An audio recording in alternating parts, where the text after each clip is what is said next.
Welcome back to Appliance Educator. Earlier this year, we partnered with Zealand Kitchen and Bath, and if you've been following the channel, you've seen that we've been installing a lot of their products. Recently, we installed an induction cooktop. We have a link in the description for that video. Since then, Zealand has reached out to us to do a demonstration video on how to use their induction stovetop. So in this video, we're going to walk you through how to use and maintain an induction cooktop in your kitchen.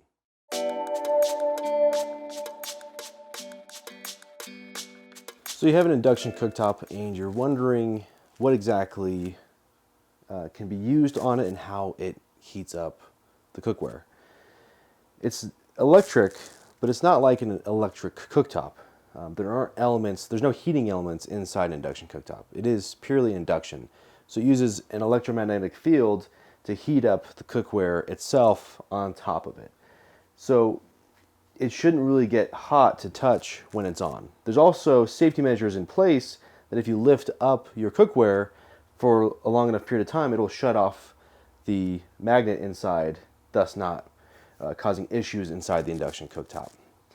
There are certain cookwares you want to avoid cooking with on an induction. It probably won't even turn on if you use them with the cooktop. Some may or may not. You might have errors with them, but any glassware do not want to use. Copper or aluminum pans. There's a lot of pans out there that looks like they're stainless steel, but they're made of aluminum. They won't really work at all or well on induction cooktop. The best cooking ware that you can use is cast iron. Very magnetic, great for induction cooktops. It'll heat up within a matter of seconds on top of induction cooktop. I have a whole set that I absolutely love. We'll put a link in the description for some cheap starter cast irons if you don't have any and are looking to start your collection. But with the induction cooktop, it doesn't heat like traditional ranges. So there's no heating element to transfer heat. It uses an electromagnetic field to heat up the cookware itself. There are some safety measures in place with the induction cooktop. Now, like I said earlier, if you lift up the pan for a long enough period of time, it's several seconds, it'll let you know to put it back down. But if you keep it up above the cooktop, it'll just shut off automatically. Also, if there is splatter, liquid, or debris, or something, an object is resting on the control panel itself, it'll turn off the cooktop.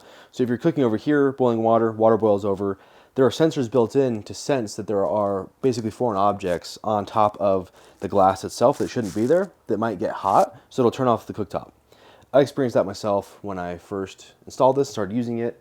I was pretty messy and kind of splattered everywhere, and then this burner kept turning off when I was trying to turn it on. I'd turn it back on and it'd turn right back off. And so to look at the manual, and the manual does a pretty good job of explaining that if there was water on the sensor or an object resting on here or debris at all, it'll shut off so that it doesn't heat that debris up on top of the glass and potentially cause more harm to the appliance. So it's a safety measure, so you want to keep your cooktop clean as possible while you cook. Also, if you're using cast iron, I noticed that the bottom of my cast iron, this guy has seen some days. I still need to re-season it, basically take off all of this. This is probably as old as I am. It's passed down to me. But the bottom of it had a lot of gunk. You can still see a little bit of residue. You really want the bottom of your pans to be incredibly clean with an induction cooktop. That way you don't harm the glass, even though it is really good glass that I believe is made in Germany. It is a shot glass, is where they source their glass for the induction cooktops. But you don't want debris on there, because even though it's not a heating element, if the cookware gets really hot and there's something stuck to the bottom of it, it can burn and in turn burn onto the glass and damage it, which you don't want on your appliance. Continuing with cleaning your appliance, you can use regular glass cleaner. I've actually used this and Windex. Windex doesn't work terribly great because it is meant for windows.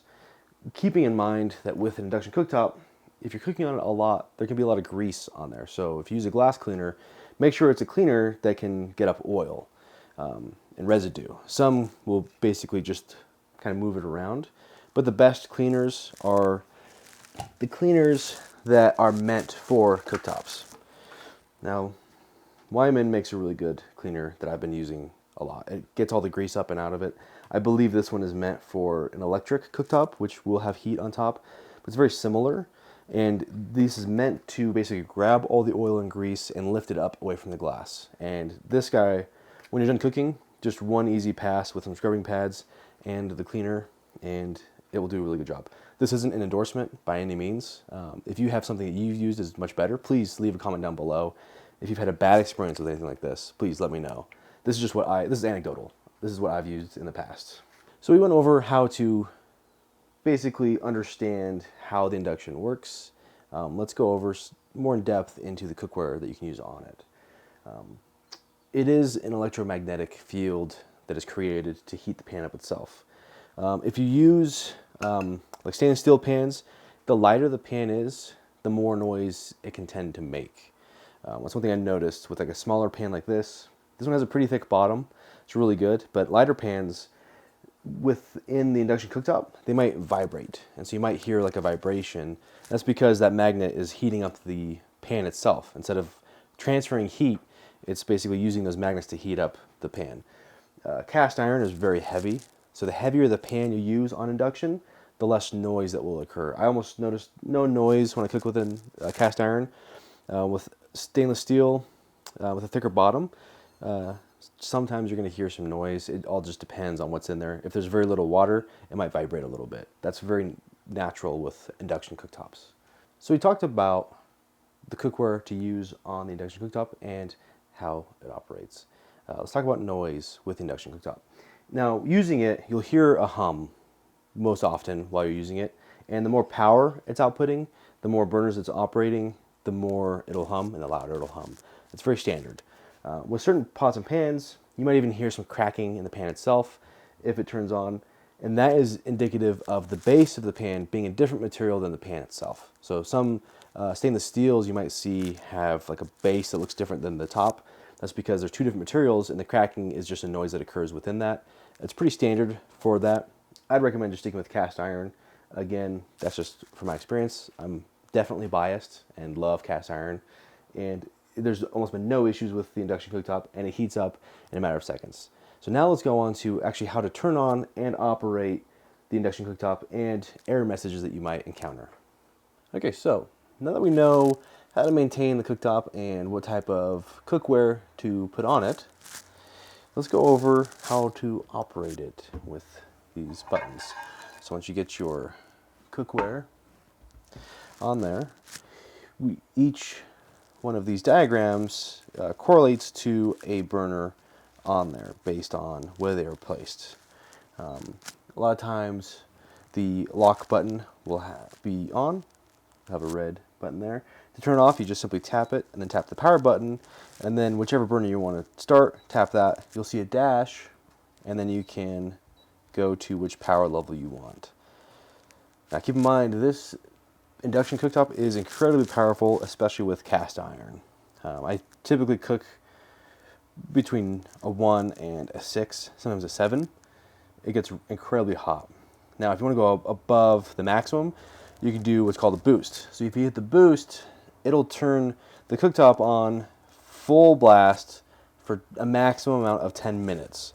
And that's going to be almost to basically flash cook. When you want to turn off the burner, tap the button again. It's pretty simple and straightforward. You can also set a timer on here if you want the burners to be on for a certain amount of time. Now, let's take a look at if we have this on. We have our burner there on. If I lift the cooktop off, you'll see an E, which is an error message. And if I put it back on, it should kick right back on.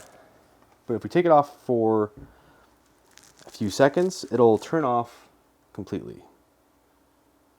You see there's an E1 message, which means there is no cookware on there.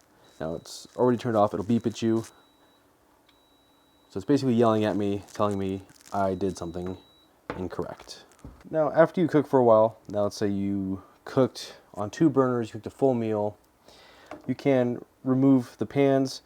On the button here you'll see an H. H means the element is still hot, which means that the heat has transferred from the cookware down to the glass and the element itself. When you push the boost, you'll see a P, meaning power boost, in there. And when you see a dash, that means there's no level. It's waiting for you to input onto it. There's also, if you go down, you can go to L, which is lower level, which will keep your food warm and not burn it. It's less than like a simmer, basically. Thanks again for watching. I hope this video was useful, and you learned a lot about induction cooktops, what to use. If this is your first time owning an induction cooktop, or you're looking to purchase one, hopefully this gives you some insight into how they work, how they operate. They're a little different than your standard electric cooktop that just uses basically heating coils to heat up any type of pot on top of it. So you are limited to the type of cookware that you can cook with on there, but if you're like me and you love using cast iron given any appliance, then you're going to be right at home with the induction cooktop. No flame, no gas, just all pure electricity. If you liked today's video, please leave a like. If you had any questions about today's video or something that maybe wasn't covered about induction cooktops, please leave a comment down below. If you have induction cooktop and you have like a tip or a trick, something that you have learned from using one that you feel could be useful to others, please leave a comment down below. If there's any content that you wish to see in the future regarding kitchen appliances, as always, please comment down below. And to stay tuned for future videos, please like and subscribe to the channel. Thank you.